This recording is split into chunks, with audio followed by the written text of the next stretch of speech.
Hey guys, thank you for joining us for another Men's Bible Brief. If you can, join us on Wednesday mornings. The information is on the screen. If not, we got you covered on YouTube right here. Well, let's go ahead and join the brief in progress. God bless you. Well, hello and welcome to another Men's Bible Brief. Every first Wednesday is our open mic session. Thank you for joining us. And we've had a great open mic session. Boy, we always get into it, and I look forward to chopping it up with the brothers. And so I'm going to give you the questions here that we covered, and then kind of give you my little commentary that I shared. But these questions were really good and really kind of dealt with our times and just really speaks to how our brothers are really thinking. And so I'm just glad that the brothers are thinking on a high level. Let me give you the hump day food for thought. And it comes from a brother by the name of Brian Tracy. Every positive change in your life begins with a clear, unequivocal decision that you're going to either do something or stop doing something. And that comes from Brian Tracy. All righty. And so let's go ahead and jump into this open mic session. And I have about maybe 4 or 5 questions. And really the commentary really was built around these 4 questions. It just took off as guys had a lot of things to share. And so the first question came about, it was about Solomon's reign. And the question pretty much was raised, was Solomon ever promised to be the next king of Israel? And I think you can draw from the text that it was kind of clearly implied. I don't know if it was directly stated. I'd have to double check that. Don't quote me on that. But it was assumed that his lineage, at least the second Samuel chapter 7 promise, which is the major promise of a throne that would be established forever, it was assumed that Solomon would be the next in line. And you do have a battle within the family where one son wants to take the throne in First Kings chapter 1, and then they go to David, and David kind of moves on the promise to make Solomon king, and they kind of put down that little rebellion. And so that was the question for the most part. And again, I'd have to double check this, so don't quote me on it. I haven't had a chance to look it up. But I think it's implied from the stories that Solomon was the next king of Israel. I just can't recall. I'm getting old, y'all. Forgive me. Off the top of my head, if the scriptures specifically show where God stated that Solomon would be the next one. I know it says about his heirs, but David had a number of sons. So the question is logically, well, which one? So I'd have to double check that. But I thought that was a good question.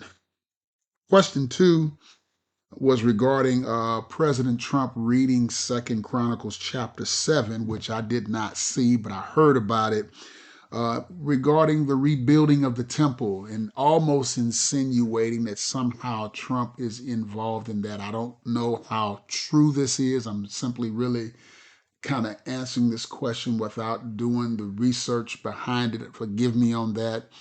I just can't follow the news all the time because everything in the news makes me so upset. It's affecting my spiritual life. So I got to be careful how I process the news. And that's something me and the Lord are working through together. So, but apparently there was a reading he did of Second Chronicles 7 that stated something about the rebuilding of the temple. And a strong strain of evangelicalism believes in what is called dispensational theology, which really has a heavy focus on how the times will end. It's called end time theology or eschatology. And one of the beliefs in that system is that Israel is reconstituted as a nation, which has happened in 1947. And along with Israel being reconstituted as a nation, but also the rebuilding of the temple. Currently, the temple is in ruins. And on top of that, temple is a mosque, one of the holiest sites in all of Islam. So you could imagine if that temple site is rebuilt and that mosque is removed, you're talking about World War III, it would be over. And so some see that when Trump, I guess, read this, and I'm only assuming because again, I have not researched this, forgive me on that, that there was a subtle hint to rebuild that temple. If that is the case, again, Jesus, I think in Acts chapter 1, is very, very clear that we're not to worry about the times and the seasons of when the kingdom shall come, but we shall receive power when the Holy Ghost comes upon us, and we shall be his witnesses. I think that's the biggest concern, but unfortunately, we live in a culture that has opted, at least Christians have opted to focus on the things that Jesus told us not to focus on, and we should be focusing on being a good witness for the gospel. Even if that were the case that the temple would be built, I think the a case can be made before the coming of Christ that temple has to be rebuilt. Not sure exactly how that would happen. I think there's a fair biblical case that can be made for that. My concern is that a lot of times this end time theology has been so politicized. In other words, you're trying to use the theology, you're trying to use politics to make your theology a reality rather than trusting the sovereign God to do what he promised to do. I truly believe when Jesus gets ready to come back, he's coming back, regardless of what we think, regardless of who's in power, regardless of how we think events should transpire. I don't think it's our business to try to be a part of actually forcing God to do something on our terms. And that's how I read this sometimes, and it comes across that way. And we have to be careful. And so, if that was his purpose in doing that, God is still sovereign from my perspective. It could mean that, it may not. I don't think we're in a position to know either way. So, that's the second question regarding the rebuilding of the temple. The third question was a question about really the book of Revelation, Israel, and the church at Philadelphia in Revelation. And so the question pretty much is, this kingdom and the new earth and Israel and Philadelphia. Actually, it looked like it was two or three questions wrapped in one. What does all that mean? Well, the church Philadelphia was one of the seven churches that Jesus spoke to in Revelation that were actual physical churches at the time, and Jesus gave an evaluation of each church. Um, and it really speaks to our churches. I think sometimes we think that God does not evaluate us, not just from the pastoral leadership, but the entire congregation. He evaluates our church. He evaluates our relationship to the church and whether we've been a part of the great witness that he wants us to have in the world. And that's clearly what in Revelation, those two chapters, chapters 2 and 3, that is what Jesus is doing. What kind of witness are you leaving in the world? Are you really carrying the gospel the way you're supposed to carry the gospel? So I think that's an evaluation text. Uh, the kingdom, new heaven, new earth, I just see that all as another way of describing kingdom language. I take it from Genesis to Revelation. The Bible is about the kingdom. Genesis 1, 2, and 3, Revelation 21 and 22 really are the bookends of the entire Bible. And one opens with the kingdom, the Revelation closes with the kingdoms. And if you read those two bookends, the whole story of the biblical text is about moving us back to the kingdom. The kingdom was destroyed in Genesis chapter 3, was tainted with evil and sin.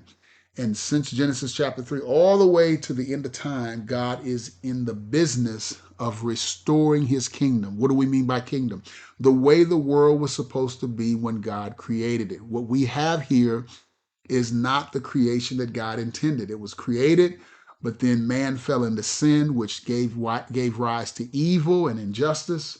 And so we have a broken and sinful world where evil and death and sin reigns. And so that is not what God intended. The world was contaminated. The world was tainted, if you will. Well, God will come back and restore the world back to what he intended in Genesis chapter 1 and 2 and give us the experience of the kingdom as it should have been from the beginning. And we see the conclusion of that in Revelation 21 and 22. And so that's what's going on there, just to answer those questions about the kingdom. And so I take it the kingdom is much better than heaven. I do believe that there's heaven after we die. There's life in the afterlife, but heaven is simply that holding space until the kingdom comes to its full measure, where we will all be in the kingdom and experience the world the way God intended from the beginning.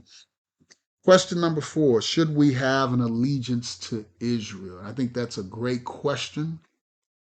Clearly, Israel is a significant player in God's entire program throughout human history, particularly the Old Testament. The question is, does that mean to be a true Christian, you have to show allegiance? Well, let me say at the forefront, I'm definitely not anti Semitic, and I'm not anti Israel or anti Jewish in any respect. Matter of fact, our church supports a number of Jewish causes for different reasons in Israel and what have you. At the same time, those causes that we support and the support I offer is not carte blanche where Israel can just do whatever she wants. In the Old Testament, God held Israel accountable when she violated the law and did that which is unrighteous, and I think we should do the same thing as well. Secondly, and though God made a promise to Israel, we do not live under the Israeli covenant. We're not under the Abrahamic covenant. We're under the new covenant, which is a universal covenant where God wants to bring in Jew and Gentile into one body. That's what we should be concerned about. But probably what's really disappointing in all this, and particularly this allegiance that we see to Israel almost to the extent of politics, is that Israel does not trust Christ. They've rejected Jesus Christ. They reject everything about Christianity. And yet there's a sense that Israel is embraced and almost put into heaven without having Jesus. It's almost as if they're giving a pass. And I just think that betrays or undermines the gospel. Not that we're picking on Jews, not that we're picking on Israel. No, anybody who denies the gospel, there's a consequence. That's what we're saying. We're not just picking on Jews. We're not just picking on Israel or what have you. It applies to Jews. It applies to non-Jews. It applies to atheists. It applies to non-Christians. It applies to anybody. Anybody who does not trust Jesus Christ, there are consequences for that choice. And Israel stands in the current time under the same banner. And what many times passes is more the political need for Israel at the expense of the spiritual need. And I get it, the whole prophecy and how they'll come to Christ and what have you. That doesn't mean we ignore the responsibility of the gospel, Acts chapter 1, verse 8, Matthew 28, 18 through 20. That doesn't mean we just close our eyes to that. Israel needs saving just like everybody else. We don't force it. We don't demand it. We don't do forced conversions, but we surely pray for conversion. And so that's probably my issue. The allegiance many times is for pure political reasons, trying to politicize the theology, dispensationalism. And I just think that's not what God desires. We can't make Jesus come back, and we shouldn't. Jesus will come back when he's good and ready. When the time comes, he will come back. And so those are some questions as we got into this session. My last question came in terms of really what are we to do in the current space in light of all the rights that we see in being abolished, particularly the Voting Rights Act. That's probably the biggest one, what we saw gutted. How, as Christians, are we to respond to all these things, what we're seeing, what's happening before our eyes? And one person asked the question, well, are we going to be the lion or the lamb? And by that, he meant, are we going to be the lamb that's just going to take it and be slaughtered, or are we going to be the lion and take a stand? And I would say, number one, God is sovereign. God controls all things. He's not surprised by anything. But I think sometimes as Christians, we take the sovereignty to mean that that's a pass to be inactive. And I don't think that's the case. There's a part that God expects us to do our part. We're to stand for the kingdom. We're to stand for righteousness. We're to stand for justice. We're to stand for those who cannot stand for themselves. That is the Sermon on the Mount in a nutshell. That is the way of Jesus. That is a good witness in the world. That is our responsibility. And too many times we take the gospel and think that somehow we're to just allow people to just completely mistreat ourselves and we're just to mute our voices. That is not the case. Jesus spoke up. Now there is a consequences for speaking up. Jesus did register his different types of protests, and I would even argue that Paul did the same. But there's a consequence for standing on the gospel. We surely do not resort to violence, but we do take advantage of whatever opportunities the system may allow to actually push for what is right. And so, you know, personally, I'm just not sure where people are on this. I kind of think that some people think their political voice doesn't matter. That's why a lot of people didn't vote in the last election. Some people just don't want to be bothered. They want to put their their head in the sand and hope that it all goes away. And life just does not work that way. No, either you're complicit or you stand against it. And I've chosen to stand against it, and definitely will mobilize Christ community in a way that we can stand for what is right, what is true. We will stand on convictions. We're not trying to just survive. And if the convictions come with some consequences, then let that be. Let it lie that way. But once you go to survival mode, you will fall for anything.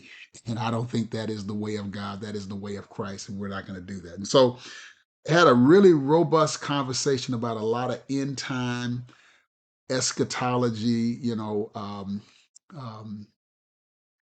end time issues relative to Israel, the politicalization of those issues as well, even how this administration, I think, sometimes has been politicized and hijacked to bring about a certain theological result. And I just think that's dangerous, and we ought to be careful. God is God, He's not a fool, He will not be mocked.